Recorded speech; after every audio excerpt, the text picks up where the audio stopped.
আসসালামাইকুম। ঢাকা শহর আবারও না আসলে নাই।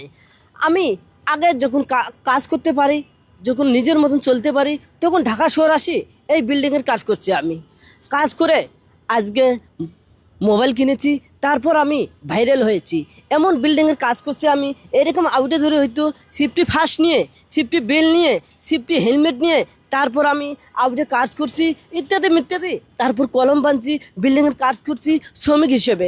আমি চাই বাংলাদেশে অতি অতি অংশ লোক সেফটি ফার্স্ট নিয়ে কাম করে না। তাই আমি চাই আজকের ভিডিওর মাধ্যমে আমি বলে দিতে চাই, বাংলাদেশের যত বিল্ডিং কন্ডাকশনের কাজ চলে, ওই শ্রমিকরা অবশ্যই সেফটি ফার্স্ট নিয়ে আপনারা কাম করবেন। তাহলে আপনারা জীবনের ঝুঁকি আসবে, জীবনে আপনার পরিবার বাঁচবে, আপনিও বাঁচবেন। সেফটি ফার্স্ট করবেন না, উল্টে গোলেমলে যাবেন পরে।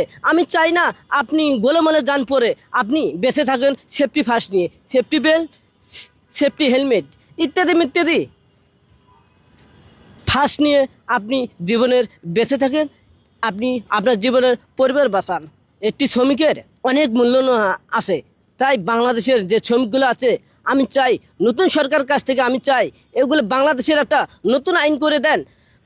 বিল্ডিং কন্ডাকশনের যে কাজগুলো চলে, এগুলা সেফটি বাসের একটা আইন দিয়ে দেন। তাহলে আমি আশা করি আমার বাংলাদেশ অনেক এগিয়ে যাবে। ধন্যবাদ।